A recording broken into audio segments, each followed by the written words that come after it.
جب لوگ پلٹ کے آ جاتے ہیں تو دو فرشتے آتے ہیں، منکر نکیر ان کے نام ہیں، اور وہ اس کو بٹھا دیتے ہیں اور بٹھا کر کے اس سے 3 سوال پوچھتے ہیں۔ پہلا سوال یہ ہوتا ہے من ربک، تیرا رب کون ہے؟ اب کوئی مانے یا نہ مانے، رب تو سب کا اللہ ہی ہے۔ اگر کوئی انکار بھی کرے تو اس کے باوجود اس کا رب کون ہے؟ اس کا رب اللہ ہے۔ تو دنیا کے اوپر کوئی اقرار کرے یا انکار کرے، لیکن نفس الامر میں، حقیقت میں اس کا رب اللہ ہی ہے۔ یہ تو حقیقت ہے، یہ تو طے شدہ ہے۔ لیکن جو عقیدہ دنیا پہ رہا ہوگا وہی عقیدہ اس کے لہجے میں آئے گا۔ اگر اس نے عملاً، رویتاً، قولاً، فعلاً اپنے اللہ کو اپنا رب مانا، رب کہتے ہیں کسی چیز کی تربیت اس کی استعداد ذاتیہ کے مطابق کرنے والا رب کہلاتا ہے۔ تو اللہ تعالیٰ جل شانہ ہم سب کا خالق بھی ہے، مالک بھی ہے، رازق بھی ہے، اور ہماری ضروریات کا وہ کفیل بھی ہے۔ وہ ہمارا رب ہے، اور صرف ہمارا رب ہی نہیں ہے، رب العالمین ہے، پورے جہانوں کا رب ہے، پوری کائنات کا رب ہے۔ خالق بھی سب کا وہی ہے اور رب بھی سب کا وہی ہے۔ جو اسے مانتا ہے اسے بھی رزق دیتا ہے، جو نہیں مانتا تو اس کے لیے بھی رزق کے دروازے بند نہیں کرتا۔ حضرت ابراہیم علیہ السلام کی عادت یہ تھی کہ جب تک کوئی مہمان نہیں آ جاتا تھا اتنی دیر تک کھانا نہیں کھاتے تھے۔ بھوک لگتی تو کوئی مہمان ڈھونڈتے تاکہ اس کے ساتھ بیٹھ کے کھانا کھاؤ۔ کھانا جتنا بھی مرغن اور جتنا بھی جو ہے وہ پرتکلف کیوں نہ ہو، اگر مہمان کے ساتھ کھایا جائے گا تو اس کا قیامت کے دن کوئی حساب نہیں ہوگا۔ تو مہمان کے ساتھ وہ کھانا کھایا کرتے تھے۔ مہمان اللہ کی رحمت ہوتا ہے۔ اچھا، وہ ایک دن مہمان ڈھونڈنے نکلے تو ایک بوڑھا شخص ملا تو اسے اپنے ساتھ گھر میں لے آئے، بٹھایا دسترخوان پہ۔ جب کھانے کا وقت آیا تو کہا کہ اللہ کے نام سے شروع کرو۔ اس نے کہا میں تو اللہ کا نام نہیں لوں گا، میں تو بتوں کا پجاری ہوں، بتوں کو پوجنے والا ہوں۔ حضرت ابراہیم علیہ السلام نے کہا کہ تیرے ساتھ میرا تعلق کوئی کاروباری، کوئی ذاتی، کوئی اور تو ہے نہیں، میں رب کے لیے ہی تو تجھے کھلا رہا ہوں، اور اگر تو رب کا نام ہی نہیں لے گا تو پھر میرا تیرا رشتہ کیا باقی بچتا ہے؟ اس نے کہا میں چند لقموں کے لیے اپنے بتوں سے بے وفائی نہیں کر سکتا۔ وہ غالب نے کہا تھا نا کہ وفاداری بشرط استواری اصل ایمان ہے، مرے بت خانے میں تو کعبے میں گاڑو برہمن کو۔ اس نے اپنے انداز میں ایک بات کی تھی کہ وفاداری بڑی چیز ہوتی ہے، تو اس نے بتوں سے وفاداری کا بھرم رکھا۔ اس نے کہا کہ میں چند لقموں کے لیے جو ہے وہ تیرے رب کا نام لوں اور اپنے معبودان کا نام چھوڑ دوں، یہ نہیں ہو سکتا۔ آج تو لوگ چائے کی پیالی پہ دین بیچ رہے ہیں، کیا آج ممبر و محراب فروخت نہیں ہو رہے؟ لیکن اس بوڑھے شخص نے کہا کہ میں چند لقموں کے لیے، چند ٹکڑوں کے لیے میں اپنے بتوں سے بے وفائی نہیں کر سکتا۔ حضرت ابراہیم نے کہا تو اگر بتوں کے ساتھ اتنی محبت رکھتا ہے تو پھر میں بھی رب کے نام کے علاوہ تجھے دینے پہ آمادہ نہیں ہوں۔ وہ دسترخوان سے اٹھ کے چلا گیا۔ وہ چلا گیا تو جبریل امین حاضر خدمت ہوئے، رب کا سلام دیا، اے ابراہیم۔ رب سلام دیتا ہے اور فرماتا ہے تو نے آج میرا ایک بندہ ناراض کر دیا۔ یا اللہ، وہ تیرا بندہ تھا، اس کو تو تیرا نام لینا بھی گوارا نہیں تھا۔ کہا ابراہیم اس کی عمر کتنی ہوگی؟ یا اللہ 80 سال کے قریب ہوگی۔ کہا اتنا عرصہ ہو گیا میں اس کو رزق دے رہا ہوں، تو ایک دن نہیں کھلا سکا۔ اب ابراہیم علیہ السلام اس کو ڈھونڈنے نکلے ہیں۔ وہ کسی پہاڑ پہ چڑھ رہا تھا، دور سے آواز دیو میاں آ جاؤ، کھانا ٹھنڈا ہو رہا ہے۔ اس نے کہا تم تو بڑے سخت تھے، لہجے میں، رویے میں تبدیلی کیسے آ گئی؟ کہا کہ اسی رب کا پیغام آیا ہے کہ مجھے اتنا عرصہ ہوا اسے کھلاتے ہوئے، وہ مجھے نہیں بھی مانتا تھا، پھر بھی میں اس کی ضروریات کو پورا کرتا رہا ہوں، اور تم ایک دن نہیں دے سکے؟ تو آؤ کھانا ٹھنڈا ہو رہا ہے۔ کہا تے رب کا نام نہیں لوں گا، کہا نہ لینا۔ کہا اتنی تبدیلی، کہا اسی رب کا سندیش آیا ہے، اسی رب کا پیغام آیا ہے۔ کہا پھر کھانا بعد میں کھاؤں گا، پہلے اپنے رب کا مجھے غلام بنا لے۔ تو کوئی مانے اس کو بھی دیتا ہے، کوئی نہ مانے اس کو بھی دیتا ہے، بلکہ دنیا کے اوپر کافروں کو زیادہ دیتا ہے۔ ایک روایت میں آتا ہے کہ اگر اہل ایمان کی دلجوئی کا لحاظ نہ ہو تو کافروں کے گھروں کی سیڑھیاں سونے اور چاندی کی ہوں، لیکن یہ کہیں گے ہمیں تو مار ہی دیا ہے۔ اور اقبال نے کہا تھا نا کہ کافر کو دیے حور و قصور اور مومن کے لیے فقط وعدہ حور۔ تو اس لیے ان کی دلجوئی ہے، ورنہ کافروں کو اتنا دور، چونکہ ان کا حصہ آخرت میں نہیں ہے، ان کا حصہ صرف دنیا ہے۔ دنیا پہ عیش کریں، دنیا پہ عیش و عشرت کی زندگی گزارے، دنیا ہی دنیا، آخرت میں ان کا کوئی حصہ نہیں۔ اور مومن کا آخرت میں حصہ ہے، اور دنیا کے اوپر جو تکلیفیں آتی ہیں ان تکلیفوں کا بدلہ اس کو قیامت کے دن دیا جائے گا۔ بلکہ صحیح حدیث میں آتا ہے کہ جب اہل بلا کو ان پر آنے والی مصیبتوں کا صلہ دیا جائے گا تو لوگ آرزو کریں گے کاش ہمارے بدن کو لوہے کی کینچیوں سے کاٹ دیا ہوتا، اور دنیا کے اوپر ہمیں بھی تکلیفیں، اذیتیں، آلام و مصائب آئے ہوتے۔ تو مومن جب اللہ کی طرف سے آنے والی کسی تکلیف کو خندہ پیشانی کے ساتھ قبول کرتا ہے اور اس پہ راضی رہتا ہے اور صبر کا دامن ہاتھ سے نہیں چھوڑتا، واویلا نہیں بچاتا، جزا فضا نہیں کرتا، تو اللہ تعالیٰ نے اس کے لیے اجر رکھا ہے۔ بلکہ رسول کریم نے ارشاد فرمایا مومن کے پاؤں میں جو کانٹا چبھے تو اللہ اس کا بھی مومن کو قیامت کے دن اجر عطا فرمائے گا۔ تو مومن کی زندگی جو ہے وہ بڑی خوبصورت زندگی ہے۔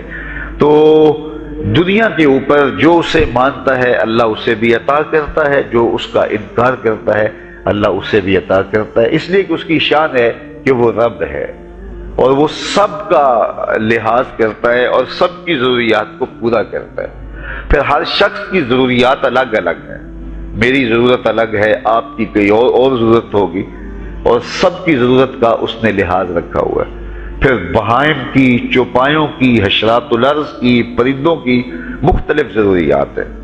اڑنے والوں پرندوں کی ضروریات الگ ہے، پانی کے جانوروں کی ضروریات الگ ہیں، اس طرح حشرات الارض کی ضروریات الگ ہیں اور درندوں کی ضروریات الگ ہیں۔ یہاں تو ہم ایک آدھ کلو گوشت ہو تو گھر کے سارے افراد اس سے گزارا کر لیتے ہیں، لیکن شیر کو اور چیتے کو جو ہے وہ منوں کے حساب سے روزانہ چاہیے، رب ان کو روزانہ فراہم کرتا ہے۔ یہ پنساری کے پاس جائیں، اگر آپ کو ڈاکٹر یا حکیم لکھ دے کہ یہ آپ کو خالص سچے موتی چاہیے، اس کی کوئی چیز آپ کو بنا کے دیں گے تو آپ ہزاروں لاکھوں روپے خرچ کرتے ہیں، پھر بھی بعض کا اعتماد نہیں ہوتا کہ یہ بالکل 1 نمبر ہے یا 2 نمبر۔ تو رتی ماشی اور تولوں کے اندر آپ ان کو خریدتے ہیں اور وہ بھی آپ کو گمان ہوتا ہے کہ پتہ نہیں خالص ہیں یا ناخالص، لیکن دنیا کے اوپر لاکھوں کروڑوں پرندے پائے جاتے ہیں، جانور پائے جاتے ہیں، ہنس، اور وہ کھاتا ہی سچے موتی ہے۔ صبح کو بھی، شام کو بھی، دوپہر کو بھی اللہ سب کو پیٹ بھر کے کھانے کے لیے عطا فرماتا ہے۔ تو جس کی جو ضرورت ہے وہ رب ہے، اس ضرورت کو پورا کرتا ہے۔ تو ہم اگر اللہ تعالیٰ کو رب مان لیں حقیقی معنوں کے اندر تو ہماری زندگی کی پریشانیاں، ہماری زندگی کے دکھ مٹ جاتے ہیں۔ مصیبتیں اس وقت آتی ہیں اور اس وقت پریشانی لگی رہتی ہے، دھڑکا لگا رہتا ہے کہ جب انسان جو ہے وہ سمجھتا ہے کہ میں ہی جو ہے وہ کچھ کرنے والا ہوں۔ وَمَا مِن دَابَّةٍ فِي الْأَرْضِ إِلَّا عَلَى اللَّهِ رِزْقُهَا، زمین پر چلنے والی، ریگنے والی کوئی چیز نہیں جس کا رزق اللہ کے ذمہ کرم پہ نہ ہو۔ تو جب انسان اس عقیدے کو اپنی روح میں، اپنے باطن میں اتار لیتا ہے تو پھر اس کی زندگی سوکھی ہو جاتی ہے کہ وہ میرا خالق بھی ہے اور وہ میرا رب بھی ہے۔ اور یہ یقین انسان کی زندگی کے اندر اعتماد، روشنیاں اور توکل بھر دیتا ہے۔ بلکہ ایک حدیث میں آیا کہ جس طرح توکل کرنے کا حق ہے اگر وہ تم ادا کرو تو اللہ تمہیں ایسے رزق عطا فرمائے جس طرح پرندوں کو عطا فرماتا ہے۔ وہ جب صبح نکلتے ہیں تو ان کے پیٹ خالی ہوتے ہیں اور انہیں پتہ نہیں ہوتا کہ کہاں سے رزق مل رہا ہے، اور جب وہ شام کو آتے ہیں تو ان کا پیٹ بھرا ہوا ہوتا ہے۔ بند توکل، پنچھی اڑ دے، خرچ نہ پلے زیرا ہو، سلطان باہو فرماتے ہیں کہ انہیں کوئی نہیں پتا ہوتا کہ فلاں جگہ پہ جانا ہے، لیکن کبھی ایسا نہیں ہوا کہ وہ بھوک سے مر گئے ہوں اور انہیں کچھ ملا نہ ہو، تو وہ خالی پیٹ کبھی نہیں آتے، وہ اللہ تعالیٰ ان کو رزق نصیب فرماتا ہے، وہ سب کا رب ہے۔ تو اگر ہم اپنے رویے سے، اپنے عمل سے، اپنے عقیدے سے واقعی اللہ کو رب مانتے ہیں، تو پھر قبر میں جب سوال ہوگا من ربو کا، تیرا رب کون ہے، تو پھر کبھی بھی جواب دیتے جھجک محسوس نہیں ہوگی۔ بندہ عرض کرے گا رب اللہ، میرا رب اللہ ہے اور میں اسی کو اپنا رب مانتا ہوں، میری ضروریات کی کفالت بھی اسی کے ذمہ کرم پہ، اور میرا تیقن، میرا یقین کہ وہ میرا رب ہے۔ یہ پہلا سوال ہوگا۔ دوسرا سوال قبر میں ہوگا، اور وہ یہ ہوگا کہ ما دینوں کا، تیرا دین کون سا ہے؟ مختلف ادیان دنیا کے اوپر موجود ہیں، لیکن اسلام کے بعد اب کسی اور دین کو قبول نہیں کیا جائے گا۔ ارشاد فرمایا کہ اللہ تعالیٰ اسلام کے علاوہ کسی اور دین کو قبول نہیں کرے گا۔ تو یہ اگر میں اپنے عمل سے، اپنے رویے سے، اپنے طرز زندگی سے، اپنے انداز معاشرت سے اسلام کو اپنے اوپر غالب کر لیا، تو پھر قبر میں جواب دیتے ہوئے کوئی جھجک محسوس نہیں ہوگی۔ بندہ عرض کرے گا کہ دینی الاسلام، میرا دین اسلام ہے، میرا طرز زندگی، میرا انداز معاشرت، میرا سبھی کچھ اسلام کی مطابقت میں تھا، اور میں اسی کو اپنا دین مانتا ہوں، صرف زبان سے نہیں، اپنے رویے سے بھی، اپنے طرز زندگی سے بھی، اپنے انداز معاشرت سے بھی۔ تو یہ جو ہم اسلام کے دائرے میں داخل ہوتے ہیں اور ہم اپنے دین کو اسلام قرار دیتے ہیں، تو دین انسان کی زندگی کے تمام شعبوں پر حاوی ہوتا ہے، اور اس کا طرز زندگی، اس کا انداز معاشرت اس کی مطابقت میں ہونا چاہیے۔ تو قبر میں یہ سوال پوچھا جائے گا کہ تیرا دین کیا ہے، باوجود کہ اللہ تعالیٰ جل شانہ کو پتہ ہے کہ اس کا دین کیا تھا، اللہ کو پتہ ہے کہ یہ کس کو رب مانتا تھا، لیکن قبر میں یہ سارا سلسلہ ہوگا، اور صحیح احادیث کے اندر ان سوالوں کا تذکرہ آیا ہے کہ یہ سوال پوچھے جائیں گے کہ تیرا دین کیا ہے۔ اب اس نے اگر اپنا طرز زندگی، اپنا انداز معاشرت اسلام کی مطابقت میں رکھا ہوگا، اور دین کو اس نے دین سمجھا ہوگا، اسلام کو ہی اپنا دین، عملاً، رویتاً، ہر خوشی غمی کے موقع پہ اس نے اسلام کو ہی ترجیح دی ہوگی، تو پھر اس کو کوئی جھجک نہیں ہوگی جواب دیتے ہوئے کہ میرا دین اسلام ہے، میرے شب و روز، میری زندگی کے نشیب و فراز، میری زندگی کی ہر گوشہ جو ہے وہ اسلام کی مطابقت میں گزرتا تھا۔ تو پھر وہ سیدھا سیدھا جواب دے گا دینی الاسلام۔ اس لیے ہمیں اس سوال کی تیاری بھی کرنی چاہیے کہ ہماری نجی زندگی ہو یا ہماری اجتماعی زندگی ہو، ہماری گھریلو زندگی ہو یا ہماری معاشرتی زندگی ہو، ہماری ذاتی زندگی ہو یا ہماری سیاسی زندگی ہو، ہماری جس طرح کی بھی زندگی کے جو بھی شعبہ جات ہیں، سب میں ہم دین کو غالب کریں۔ ہم صرف مسلح کے مسلمان نہ بنیں کہ 5 نمازیں پڑھ لیں اور ہم کہتے ہیں مسلمان ہیں، روزے رکھ لیے، تراویح پڑھ لی، اور ہم نے جو ہے وہ زکوٰۃ دے دی اور حج کر لیا، تو اس سے ہم مطمئن ہو گئے کہ ہم مسلمان ہیں۔ اسلام ایک مکمل اور اکمل اور کامل ضابطۂ حیات ہے، اپنے ماننے والوں کو زندگی گزارنے کا پورا اسلوب اور مکمل کامل رہنمائی دیتا ہے۔ ہم نے ہمسایوں کے ساتھ سلوک کیسے کرنا ہے، یہ ہمیں اسلام بتاتا ہے۔ ہم نے بیوی کے ساتھ سلوک کیا کرنا ہے، یہ ہمیں اسلام بتاتا ہے۔ اولاد کی تربیت کیسے کرنی ہے، اسلام کی واضح تعلیمات ہیں۔ ہم نے سفر کرنا ہے تو انداز سفر کیا ہونا چاہیے، اسلام نے ہمیں بتایا۔ کاروبار کرنا ہے تو ہم جو ہے وہ کیا کاروبار کو مارکیٹ سے سیکھیں گے یا اللہ اس کے رسول سے سیکھیں گے، تو ہمیں اللہ اس کے رسول نے واضح دو ٹوک اور سیدھے سیدھے احکام دیے ہیں کہ تم جب کاروبار کرو تو تم جو ہے وہ اس انداز کے ساتھ کاروبار کرو، کم نہیں تولنا، کم نہیں ناپنا، جھوٹی قسم نہیں کھانی، سود نہیں لینا، تو یہ ساری چیزیں ملاوٹ نہیں کرنا، ایک ایک چیز جو ہے وہ اسلام نے ہمیں فراہم کی ہوئی ہے۔ تو پورا دین جو ہے جب ہم اختیار کریں گے، ہمارے رویے، ہمارا طرز زندگی، ہمارا انداز معاشرت جب دین اسلام کے مطابق ہوگا، تو قبر میں اس سوال کا جواب دینا ہمارے لیے کوئی مشکل نہیں ہوگا۔ اور اگر ہمارا طرز زندگی کچھ اور طرح کا ہوگا تو کیا صرف یہ کہہ دے کہ ہم مسلمان ہیں؟ یہ تو پھر ایک کافر بھی کہہ سکتا ہے کہ میرا دین اسلام ہے، ایک منافق بھی کہہ سکتا ہے کہ میرا دین اسلام ہے، لیکن ایسا نہیں ہوگا۔ جو ہماری کیفیت قلب ہوگی قبر میں اس کا جواب اس کی مطابقت میں آئے گا۔ وہاں یہ دنیا کے معاملے یا دنیا کی یادداشتیں نہیں ہوگی، وہاں کیفیت قلب کے مطابق جواب دیا جائے گا۔ یہ کافر جواب نہیں دے سکے گا کہ میرا رب اللہ ہے، کیونکہ وہ عمل سے، رویے سے اب اس کو اپنا رب نہیں مانتا ہے، تو حقیقتاً تو اس کا رب اللہ ہے، لیکن وہ یہ جواب نہیں دے پائے گا۔ اسی طرح جو شخص اپنے طرز زندگی کے اندر اسلام کو داخل نہیں کر چکا ہے اور اسلام کو اس نے اپنا ہادی رہنما نہیں بنایا ہے، تو وہ قبر میں اس سوال کا جواب کیسے دے سکے گا کہ میرا دین اسلام ہے، چونکہ اس کا رویہ، اس کا طرز زندگی اور اس کا انداز معاشرت ایسا نہیں رہا ہوگا۔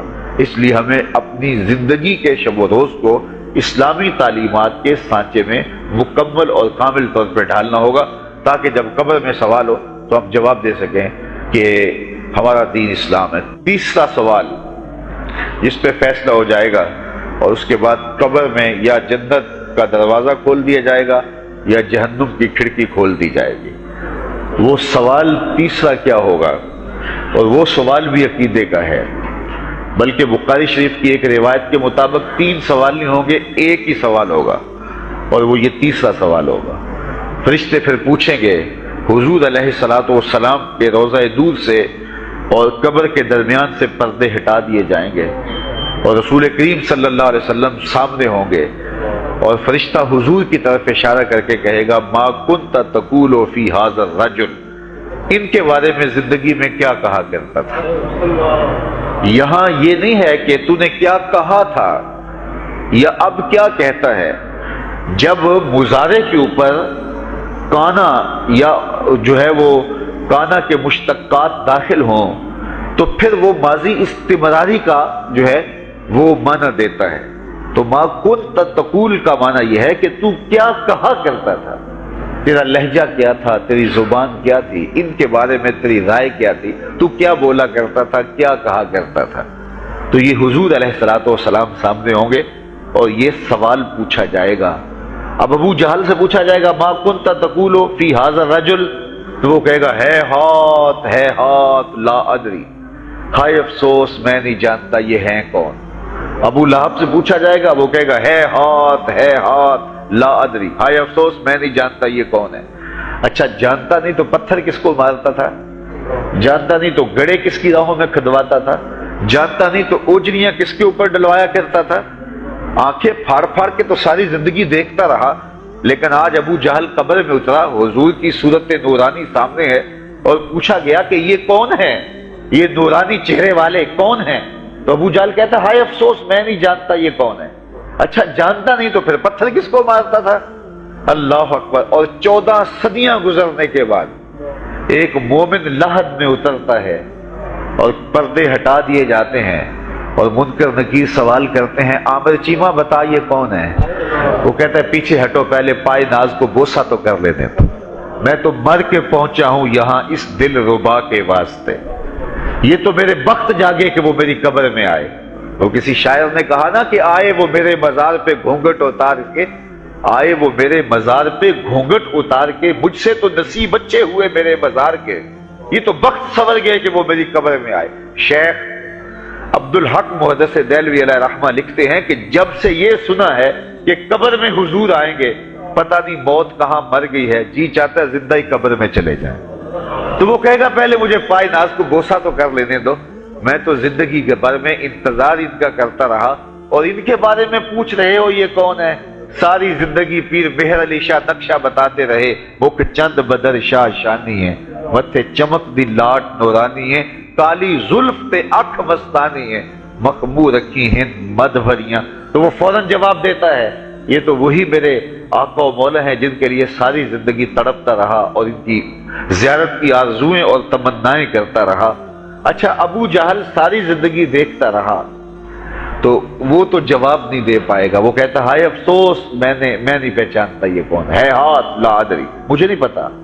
اور 14 صدیاں گزرنے کے بعد ایک مومن لحد میں اترتا ہے تو وہ فوراً کہتا ہے یہ تو وہی ہیں جن کے لیے زندگی گزار آیا ہوں۔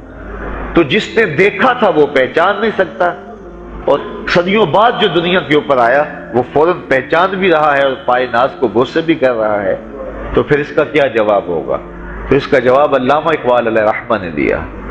وہ کہتے ہیں قبر میں یہ جو آنکھیں ہیں ان میں تو مٹی پڑی ہوگی، یہ تو بند ہوگی، دل کی آنکھیں کھلی ہوں گی۔ ابو جہل نے ان آنکھوں سے دیکھا تھا، یہ آنکھیں تو اب کھلی نہیں ہیں، تو ان سے وہ کیسے پہچانے گا؟ اور دل کی آنکھوں نے حضور کو دیکھا ہی نہیں تھا۔ اور یہ صدیوں گزرنے کے بعد جو مومن لحد میں اترتا ہے اس کی گو ان آنکھوں نے نہیں دیکھا تھا، لیکن در دل مسلم مقام مصطفیٰ، مومن کے دل کے ڈیرے کے اندر مومن کے دل میں حضور ہی بستے ہیں، اس لیے اس کی آنکھوں نے، دل کی آنکھوں نے حضور کو دیکھا اور پہچان لیا، اس لیے کہ دل کی آنکھوں نے حضور پہلے بھی دیکھے ہوئے تھے اور دل آرزو میں مچلتا رہا، اس لیے دل کو پہچاننے میں دیر نہیں لگی۔ تو وہاں یہ آنکھ نہیں پہچانے گی، یہ آنکھ پہچانے گی، اس لیے اقبال نے دوسرے مقام پہ کہا دل بینا بھی کر طلب خدا سے کہ آنکھ کا دور دل کا دور نہیں۔ آنکھ کا دور اور ہے، دل کا دور اور ہے۔ تو اگر کوئی شخص دنیا کے اوپر دل کے دور سے بے بہرا رہا، قیامت کے دن یہ آنکھیں اسے فائدہ نہیں دے گی، بلکہ اللہ تعالیٰ نے خود قرآن مجید میں ایک مقام پہ فرمایا من کان فی ہذہ اعمی فہو فی الآخرۃ اعمی واضل سبیلا، جو اس دنیا میں اندھا رہا کل قیامت کے دن بھی نابینا اٹھایا جائے گا۔ اس سے ان آنکھوں کی بے نوری قطعاً مراد نہیں، کسی مفسر نے نہیں لکھا، بلکہ وہ تو واضح حدیث میں آتا ہے جو دنیا میں ان دو محبوب چیزوں سے آزمایا گیا، اللہ تعالیٰ قیامت کے دن اسے صلہ عطا فرمائے گا۔ یہ جو دنیا کے اوپر نابینا ہوتے ہیں، نابینا ہو جاتے ہیں یا پیدائشی نابینا ہوتے ہیں، تو یہ دنیا کی لذتوں سے اور دنیا کے نفعوں سے لطف اندوز نہیں ہو پاتے۔ یہ بہت بڑی آزمائش ہے، جہان اندھیر ہوتا ہے ان کے لیے، لیکن قیامت کے دن اللہ تعالیٰ اس کا بہتر صلہ ان کو عطا فرمائے گا جو دو ان محبوب چیزوں سے آزمایا گیا۔ تو اگر وہ دنیا پہ اندھا تھا حقیقی طور پہ اور قیامت کے دن بھی اندھا اٹھایا جائے گا، یہ تو پھر مناسب نہیں ہوگا۔ تو یہ جو قرآن نے کہا جو دنیا میں اندھا رہا وہ قیامت میں بھی اندھا اٹھایا جائے گا، تو اس سے ان آنکھوں کی بے نوری قطعاً مراد نہیں ہے، اس سے دل کی بے نوری مراد ہے۔ تو دل اگر بینا ہوا، دل اگر روشن ہوا، تو پھر قبر کے اندر بھی دل دے دیوے دی روشنائی جاوے وچ زمینہ، تو پھر وہ معرفت رسول کا سبب ہوگا دل کا اجالا، اور پھر حشر کے اندر بھی جو ہے وہ دل کی آنکھیں روشن ہوں گی۔ تو جس نے اپنے قلب کو دور معرفت سے، دور ایمان سے اور دور محبت سے منور نہیں کیا ہے، تو وہ قبر کے اندر، حشر کے اندر نابینا ہی اٹھایا جائے گا، اور یہ قرآن کی صریح نص ہے۔ تو اب ابو جہل نے ان آنکھوں سے دیکھا ہے، لیکن جب سوال ہوتا ہے بتاؤ یہ کون ہے، تو وہ کہتے ہیں ہے ہاتھ لا ادری، افسوس میں نہیں جانتا۔ اور صدیاں گزرنے کے بعد ایک مومن لحد میں اترتا ہے، ظاہری ملاقات بھی نہیں ہے، جب اس سے پوچھا جاتا ہے یہ کون ہے، تو وہ کہتا ہوا محمد صلی اللہ علیہ وسلم، یہ تو وہی آقا ہے جن کے لیے ساری زندگی، جن کے تذکروں کی خوشبو سونگھتا رہا ہوں، تو مجھے تو جو ہے وہ ان کے پائے ناز کو بوسہ کر لینے دو۔ تو بتاؤ اس کے دل کی آنکھوں نے حضور کی معرفت حاصل کی اور حضور کو پہچان لیا، تو دل بینا بھی کر طلب خدا سے کہ آنکھ کا دور دل کا دور نہیں۔ تو